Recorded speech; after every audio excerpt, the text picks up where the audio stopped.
Good morning. This is the Blaine's Roll webcast that can be found each week on Facebook here, YouTube, LinkedIn. You can also listen in on Spotify, Apple Podcasts. You get more information about this show and previous shows at our website, which is behind me, blainesworld.net. I'm your host, Blaine Greenfield, and I'm here in my Zoom studio in lovely downtown Fairview, North Carolina. And each week we focus on positive news and information about people and organizations in both Western North Carolina and throughout the country. And toward that end, it's my pleasure to introduce two of my favorite theater folks and friends, and they are Rowan Bishop and Marée Starling. And folks, you can wave to all your friends and friends who are watching this. Okay, that is uh, Rowan and Marée, and I'm glad you could join us. And I should mention that these folks are very active in the theater community, as you'll see. And so to just jump right in, Rowan, the question I've asked you in the past, but we'll ask you again today, is in terms of theater, you've been involved for how long? I'm coming up on a decade, really. We're right at that 10-year mark. Okay. And so you started what, when you were seven? What's that? I was 17. Yeah. Is that the Yeah. first time you got involved in theater? For the most part, I had done some little small productions here and there with like church theater and stuff like that. But when I started taking it seriously, I was 17. Well, let's even go back further. You mentioned some church productions and stuff. You remember the first time you were ever on stage? I probably would have been three or four the first time that I was on stage performing. Do you remember it? Not vividly, but there's a video somewhere, I'm sure, singing church songs or doing a little like Christmas play, something like that. Do you remember what it was? Not specifically. What? Because I'm asking for a reason. What's the very first thing you remember being on stage on, church or school or anything else? Um, I played in a school Christmas play in kindergarten, so I was 5 or 6. I played a toy soldier in that. I think that's probably my earliest memory of being on stage. And is there a record of that? I'm sure somewhere I would have to call my mom and have her dig it up from the the records. Because I asked the reason, you probably have heard me say this, but I'm going Yeah, to do this sometime. That I want to do this as a fundraiser for Hendersonville Theatre or anywhere, that everybody recreate their first role. sure. So, um, I just think it'd be a lot of fun. Plus, a lot of people don't have a record of it. They were Yeah, true or something like that. absolutely. Wouldn't that be a fun thing to do? 100%. So anyway, that's something I want to do. So we'll get you to recreate that church role. But you started taking it seriously, what, in high school? It was kind of in between high school and college. I wasn't sure that theater was something that would be able to be taken seriously, and I began to kind of come to my senses on that around that time. So But that you came to your senses that it is to be taken seriously or not to yeah, be. 100%. It's art is the most viable thing in the world, I think. We don't have humanity without art, and to be able to pursue that passion is never something to be taken in vain or taken for granted. Did you ever formally study it? I did. My degree is in musical theater performance. Okay, and that was from where? North Greenville University. Okay, so you studied musical theater performance, and you went to college for that, and you acted at the time Yes. in Yeah, theater. studied acting, directing, design, all of it. Okay, so then you got graduated from college, and then that's when you started getting active in local community and doing theater. Yep, working as hard as I could to get booked and do different projects all over. Because one of the things that's always amazed me about you is that, like you said, you do different projects, So sometimes I love seeing you, Rowan. Sometimes I'll see you on stage, which I really enjoy. Sometimes I'll see you directing, and sometimes I'll see you collecting tickets. Like Yeah. you do it all, Yeah. which is kind of cool. Out of all the stuff you've done, a favorite role up to date. My favorite role to date is still playing the role of the writer in Neil Simon's The Good Doctor. It's a play based on some short stories by Anton Chekhov. And I got to really explore a lot of depth as an actor that I hadn't before. And I've done some similar projects since, but that was like one that was right after college, my first like kind of grown up role. And I really just learned a lot about myself and a lot about theater, and it kind of changed my trajectory a little bit. So I'll never forget that one. It's my fave. And unfortunately, I didn't see you in that role, but the in terms of future roles, do you have a dream role you either want to act in or direct? Oh, so many. I've always wanted to be in Rent. I love Rent a lot. Um, I would love to, and this is silly, but I would love to direct a production of Shrek the Musical or Seussical, No, not at all. because they're fun and big and silly, and can have a lot of fun with them. So I just would love to explore those worlds a little bit. And I'd love you to do Suzical because that hasn't been done maybe 10 years ago at Asheville Community Theater. But Yeah, that for some reason it's a fun musical, you it's know. such a great show. I love it. And we even have somebody who could be in it, Marée. We have next to I us. absolutely, I could yeah, see I would cast them in Seussical in a heartbeat. I could see it. And Marée, the same kinds of questions. So I've known you for a while, and I've seen you in a bunch of things. And Marée is also another person. Um, it kind of amazed me, Rowan, in that one day I'll see her on stage or doing something, and another day I'll see her running around doing something else Yeah. at theater as well. Right. So do you remember your first theatrical gig? Um, I mean, like Rowan, I have a church background. So when I was really little, both of my parents are music ministers in churches, and so they often would recruit me, even when I was very little, to like get up on stage and sing or whatever. So that was maybe my first time. But then I was in the Nutcracker, which was a ballet when I was very young, and then the very first play I was ever in was Charlotte's Web, and I think I was 7. And that was at the Children's Theater in Greenville. And so do you remember that role? I was like I think I played like 4 different characters. I was like an ensemble role. I just like ran around being a silly kid. Like I didn't have any lines or anything, but I do remember it very vaguely. But I remember having a lot of fun, and uh, it definitely ignited me wanting to continue being on stage. I just remember having so much fun. Do you remember the first time you had a speaking role? Um, the first time I had a speaking role. The show I was in after that, I don't know if it was like a speaking. I definitely had a solo in it, like a small solo. Okay. Was The Secret Garden, and I was like, I don't know how old I was at that point, but like it was a couple years later. And that was really, really fun as well. It was the same theater company. Any record of that anywhere? I do think I have some pictures from it. It was a beautiful production, and I felt really like special because I was one of like 5 kids that got to be in the show, and the rest was it was an adult cast, and so I was like, I'm I'm playing with the big dogs, you know. So I had a lot of fun in that production just because I felt really honored to like be one of the kids that got to be cast. And the set was beautiful, the costumes were beautiful. We got to be on this gorgeous stage. I don't know if you've ever seen anything over at like I don't know if it's still called this. It was called the Gunter Theater when I was young. But it's like a beautiful theater. So Still was the doctor. What's interesting, and where's that theater? that's downtown Greenville, South Carolina. I don't think I've ever been there, but what's interesting is how it changes. So you remember acting as a kid with adults, and now, to be adult acting with kids, that's kind of an interesting transition. Did you then go on to study theater?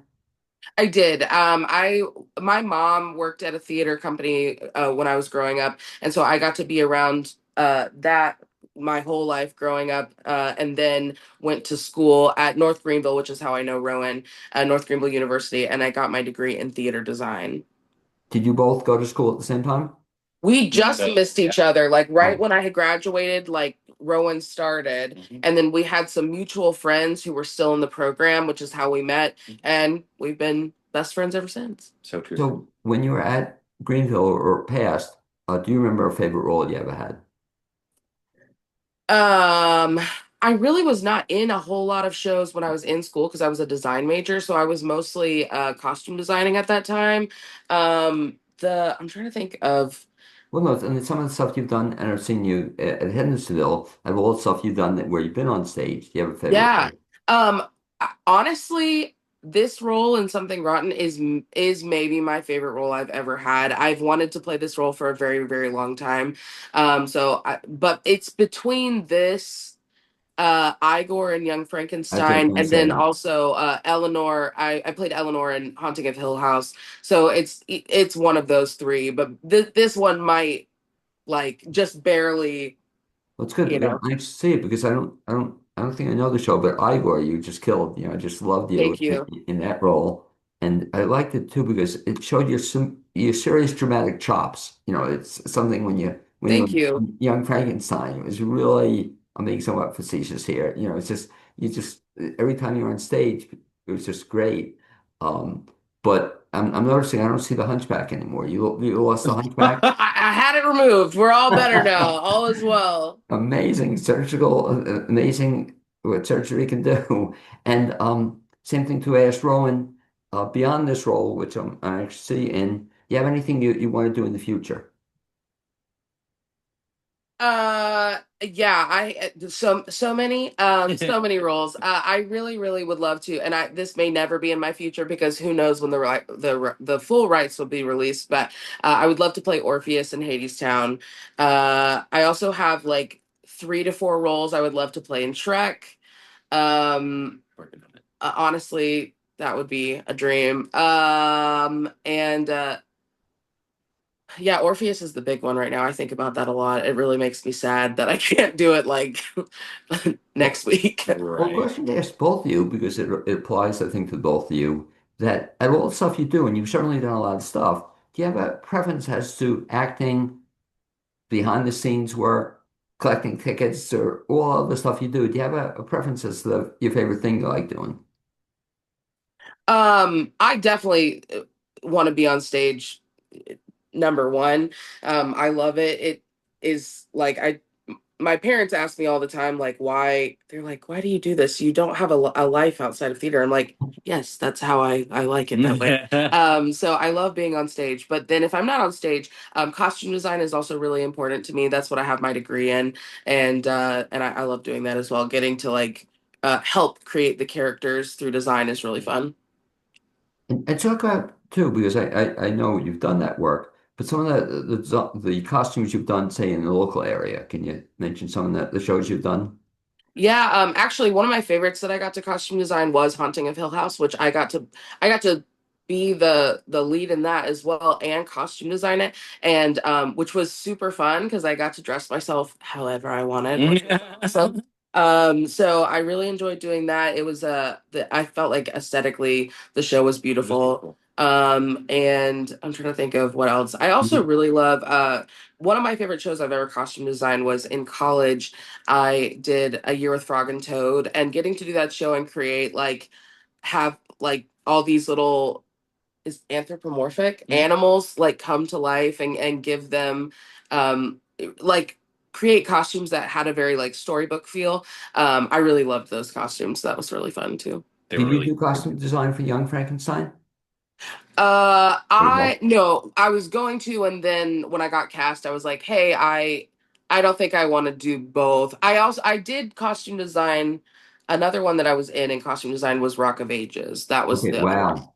Well, that is another great show I thought the Hendersonville did. But Young Frankenstein, I thought it's funny because you don't think about it until you mention it. But Young Frankenstein, I thought the costumes were really good. yeah. That was pretty elaborate. But Rock of Ages, boy, I love that show. That was, a fun show too you did. So Rowan, we'll kind of fast forward then to the fact, so you both have been in theater. And then I'm really excited because this is now the first show, correct me if I'm wrong, you've been asked to actually direct. You did some Reader's Theater. Yeah, What? it's the biggest show that I've ever directed. It's my first musical.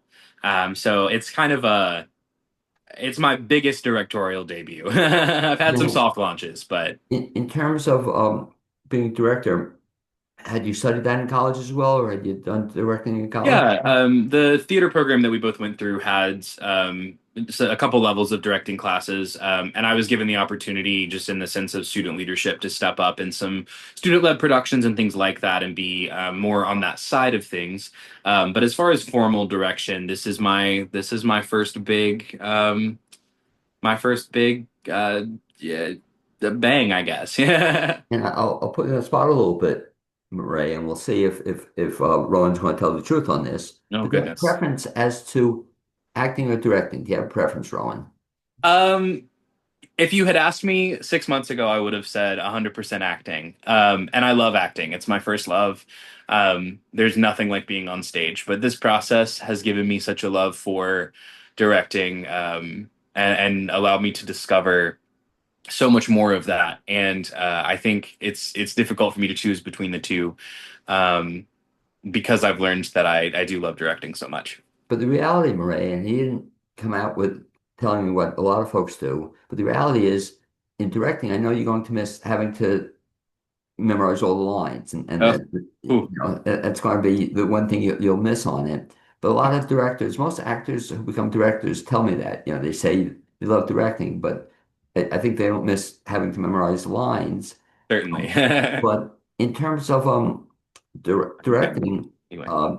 Marée, do you ever want to direct anything, or have you ever directed anything? I would like to direct, I think, at some point. I have not directed anything. I am actually going to be directing for the first time. I mean, outside of like educational theater, Right. I'll be directing for the first time this fall. I'm directing two of the one acts at the One Act Play Festival in Hendersonville. So that'll be my first time. So I'm excited. I hope what doesn't happen to you is I'm trying to think of the show. It was ACT just did a big musical. I'm trying to think of the name, but you were the one they just did the The Into musical, the Little Woods, Mermaid. or what Little Mermaid, or Into the Woods. Little Mermaid, and I give Zoe so much credit in Yeah. terms of she was directing and she had to step in four Yeah. times for four different roles, Yeah. and I guess And killed every single one of them. amazing. She's But awesome. that's something that I hope that doesn't happen to you. But I guess that's one of the Rowan. I guess is one of the things you have to be concerned about. And even this show you're doing, I was blown away by the fact that there are 20 different parts, give or take, in this play. And so, what's the play, Rowan? If you give me kind of the Reader's Digest version and keep it under 10 minutes, okay? Uh, okay, I'll try. Okay, uh, what's the show? Something Rotten is a musical comedy set in the Renaissance, about a pair of brothers, Nick and Nigel Bottom, who write plays and do theater. And it asks the question, what would you do to be better than Shakespeare? I think that's something that a lot of artists from that time on have asked. How can we be greater than the greatest? And I think this play explores a lot of those themes and explores a lot of, um,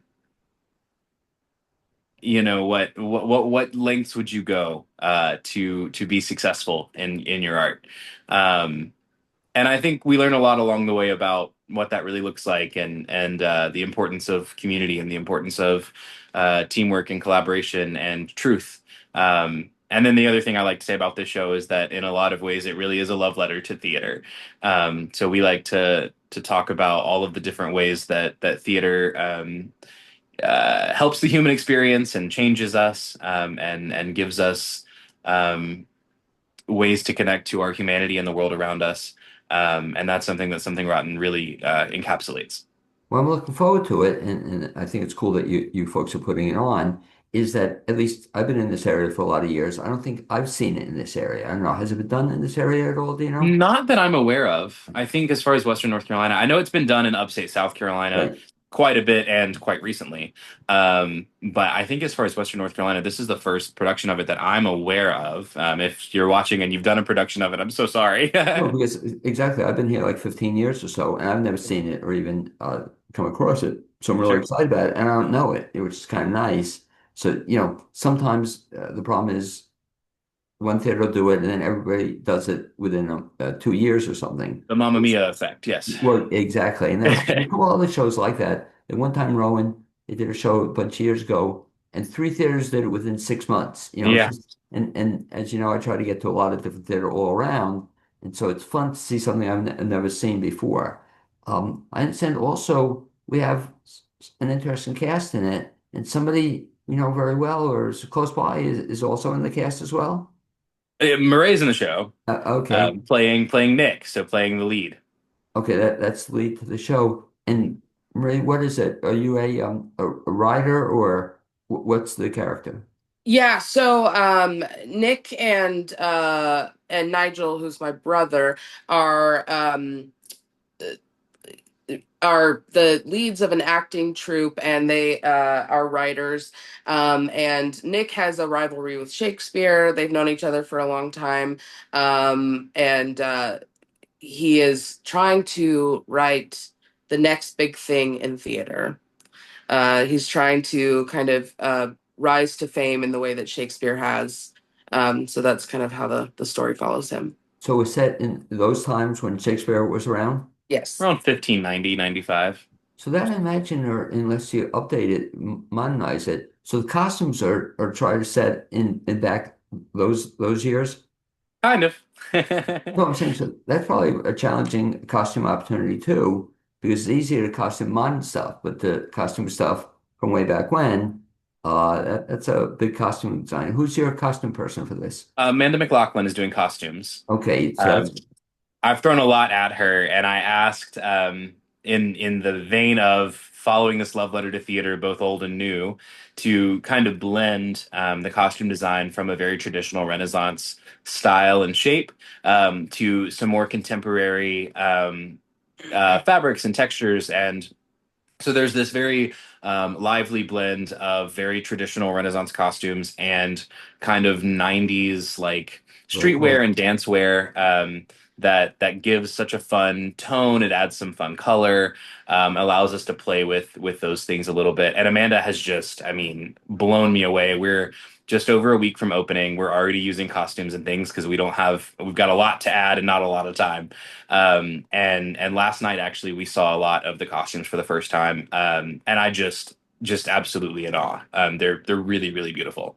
But folks, Marée, I assume we'll not see a hunchback in this one. You won't have Not this time. No, no. is that coming out of retirement. So who else is in the show? You don't have to go to a whole cast. Sure. Rowan, but who Uh, are some of the other folks in it? we have an incredible cast, some familiar faces, some new faces. You may know Lucian Hinton, Sure. who is playing Shakespeare.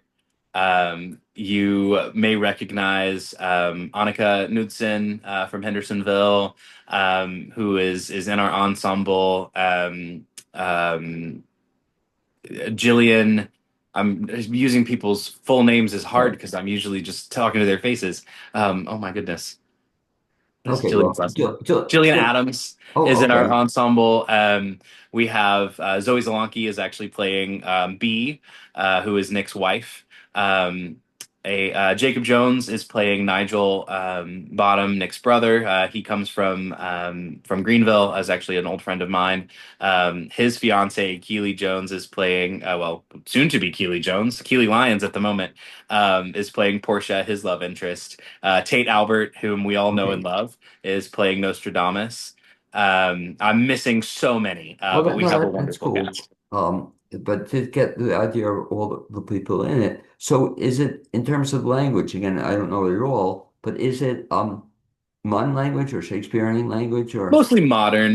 There are some, if referencing an existing piece of Shakespeare's work, right? or sometimes in reading work that Nick and Nigel have created, they will use more traditional language in that Old English, but it's not in any way difficult to digest. It's a very palatable and approachable way to get that type of literature and theater language, linguistically speaking. Who would you say this? I'll ask Ray this question. Who would you say this is directed at? Who should see this show? Oh, I mean, I think anyone who enjoys coming to see theater will enjoy the show. I mean, um, it's so much fun. It's very entertaining. It's very engaging. And so anyone would enjoy this show. But I do think there's a special, like, it is really a show for theater people in a lot of ways. Like anyone who loves Shakespeare, anyone who loves musical theater, especially like the history of musical theater and classical, like, or not classical, but like classic musicals, um, they're gonna have an extra special time at this show, because there will be a lot of kind of like Easter eggs and things throughout that maybe your average viewer won't pick up on, but it is for everyone. But there's just definitely like extra special tidbits for those who really love Shakespeare and musicals. How about folks who don't love Shakespeare? That's okay too, It'll be okay. because my character hates Shakespeare, so we'll be in the same boat together. Yeah. The talk about the fact that also it's a musical, which is kind of interesting. Are you using are the tracks or a live orchestra for the We do have tracks, okay.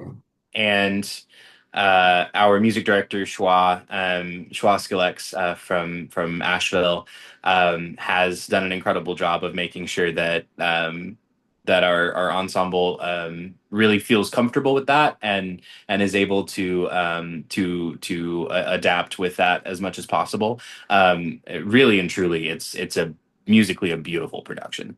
And so Marée mentioned it's for anybody, theater buffs. Mhm. Age-wise, would you say there's an age range of people who should see this? Yeah, I mean, I am not one to tell someone how to parent their child, If you but put like a rating on it, I think maybe 13 and up is probably appropriate. There are some potty humor. There's a couple of what you might would consider, bad words. Nothing crazy, nothing wild. there's innuendo and stuff. Yeah, But some sexual content and things like that. And you mentioned kind of children are a certain age, it's 13 and up maybe. So it's okay for guys 76 to see it. I think you'll be okay, Blaine. I Okay. think you'll be all right. There's no upper age range on that as well. So give the specifics again. So the show is opening when to when, and talk about how to get tickets, if you would. Yeah, we open July 24th, so next Thursday, and run through August 10th. So this next week will be Thursday, Friday, Saturday, Sunday, and then the last 2 weekends will be just Friday, Saturday, Sunday.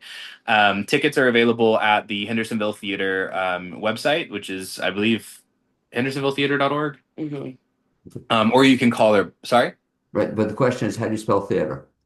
RE, the correct Okay, way. it's the correct way as well. So wait, you mentioned it's where's a 3 week run? Yes, Okay, which I'm so grateful for because a lot of shows recently, I don't know if you're seeing this or other theaters, it's just doing 2 week runs, which are very sure. tight. So here you have a 3 week run. I'll tell folks if they've been to Hendersonville Theater, it's kind of cool that almost every seat is a good seat in the location. Yes. Beautiful, Yeah. beautiful theater and a lot of good places to eat and hang out in downtown Hendersonville. So they're in Of course. for a good time if they come by. Um, Beyond this show, Ray, I'll ask you and then I'll ask uh, Rowan, what's on store for you? Can you share anything else upcoming? Yeah, so as soon as this is over, I'll go into the one acts directing, like I mentioned before, and then after that will be. Oh wait, no, I've got it reversed. I think Clue is next, so I'll be playing Colonel Mustard in Clue, and then going into the one acts. And Clue will be where? That'll be at Hendersonville Theater as well. Okay. And the thing that amazes me, not only about you, but any actor, so Clue being an example, will that be in rehearsals as this show is going on? It possibly we've talked about doing like a few things as something rotten gets going, like and we have performances and not rehearsals. We may have a couple of rehearsals, but I don't think it'll really pick up until we've closed. Okay. And have you ever had to do that? I don't know about you, Ray, but Rowan just blows me away when actors are doing one show, rehearsing another, and Yeah. some people doing a third, kind of getting ready for a third. Have you ever had to do that, Marie? Actually, the since November of last year, I have been in overlapping shows since November. Yep. So I'm tired and I'm ready for a break, but I don't know that I'll be getting a break until after the one acts are over. But yeah, so it's been really, I mean, it's not been too bad because uh I haven't had like not every single show has been like line heavy.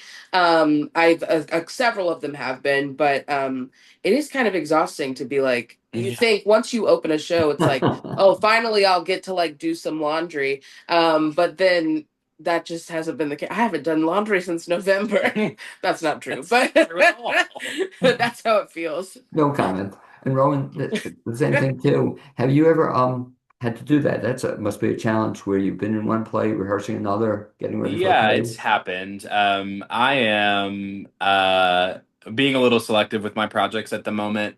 Trying to, I have moved recently back to Greenville, South Carolina, and I'm trying to, not take on too much.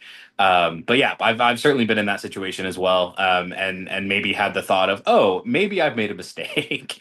But you make a commitment and you follow through with it, and that's the basics of professionalism. So I make it work. And the same question I asked Ray, any upcoming things you can share with us or that you know about? I have some auditions that I'm heading towards this fall, hopefully for the spring. But I actually have been working really hard in my, sparse moments of free time on some playwriting the last couple months. So I'm doing a little bit different part of the process now and working on those things. Have you ever done that before? Write a play? A little bit here and there. I haven't ever had anything produced, so this is one of my first larger passion projects as far as playwriting is concerned. But Okay. we'll see where that goes. Okay, something else to look forward to seeing you I down hope the so. road. So when you're not collecting tickets next time, you'll be the playwright. Something cool to look forward to. Anyway, I want to thank you both. I have to ask you if folks want to track what you're into in terms of upcoming projects or present projects. Best way to follow you, Rowan? Is there a best way to keep in touch? Instagram is probably the most streamlined way to keep up with me. It's Rowan your boat, which is just a little play on words, and the O in boat is a zero. The thing that drives me crazy about Instagram, though, and some people tell me you can't look it up, but if I looked up Rowan Bishop, would I find you on Instagram? Probably. So, Yeah. I could look at it now, but sometimes it's hard to find people. I wish they Sure. could at least put their real name, or their other name. But Rowan, I love that name. So Rowan, Row in your boat. Rowan your boat. You can Yeah, follow it's Rowan and really find out silly. what you're up to. And Marie, the same question. If folks want to keep up to date on what you're doing, what's the best bet? Instagram as well. It's Allie Marée. It's ALLIEEMAREE. We can't do anything normal. Okay, Allie right. Marée without two E's was already taken. Okay. No, you say that because it was so hard to track you down. Because again, I kept Yes. and then we were going by Yeah. another name, So which name we're going by? But this is now the official way to track it down, right? Yes. Yeah.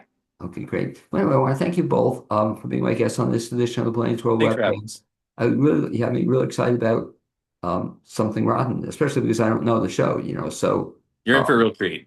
okay, and Rowan gave me the okay. If I'm 76, I can.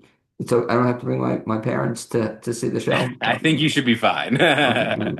Thanks, guys. I really appreciate you being my guest on this edition of Blaine's World. Also, I'd like to thank my producer, Capitacetti. My hope is I'll see you within the next couple of weeks. Thanks, folks. Thanks, Blaine.